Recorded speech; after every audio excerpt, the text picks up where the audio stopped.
هنرمندی تئاتر موسیقی مسکری به نام عطا محمدجان شهر بختر، هنرمندی مردمی چرچان محمدعلی علی. استاد تلفات عبداللهف چی تلفات است برای شما و فرهنگی ختنا؟ امروز 17 فوریه سال 2022 یکی از هنرمندان بسیار معروف و مشهور و بسیار سرخورده هنر کسب از بین ما رفت و شما باور کنید که این لحظه هیچ یک هنرمند آزاد سخن کردن نمیتونه.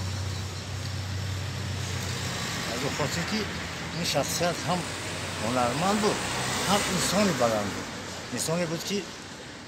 سالهای درست با ما در تئاتر و در ریاست فرهنگ همکاری داشتن و شما باور کنید که همچون سرداری ریاست فرهنگ ولایت هم باشن، اگر با عالی‌ترین هنرمند، با عالی‌ترین کارکنی تکنیکی حتی مؤسسه فرهنگی ولایت همچون برادر، همچون یک همکار، همچون یک شخصیت بسیار با معرفت هم صحبت می‌شدن و امروز از شاید از سکته دل باشد از بین ما رفتن و راست گپ با نزدیکانی او، با فرزندانی او، با پیوندانی او، با برادرانی بسیار عزیز او تسلیت میگوییم و خدا کند که جای او جنت باشد و او سالها در دل و در قلب هر یک فرد چرچان من باردم که باقی میماند و صحنه‌هایی که علالدین آفریده است این صحنه‌ها از طرف حتی پیشوای معظم ملت پذیرفته شدند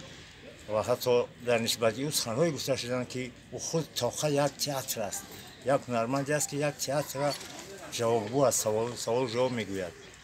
این از هنر بلند علالدین شهادت میدهد. ما همراه علالدین در سفرهای هنری بودیم که در جمهوری و چه بیرون از جمهوری در بسیار جمهوری‌های همسایه و برادری سابق اتحاد شوروی بودیم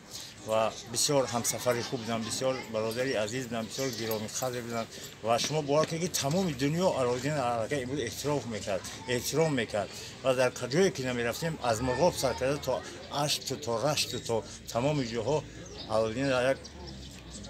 شخصیت بزرگ برای پیشروز میگفتن و احترام و حرمت عزتش میکردن و بار دیگر با هر پیوندان اون کس من تسلیت میگم و جوش جنت باشد، روحش شاد باشد.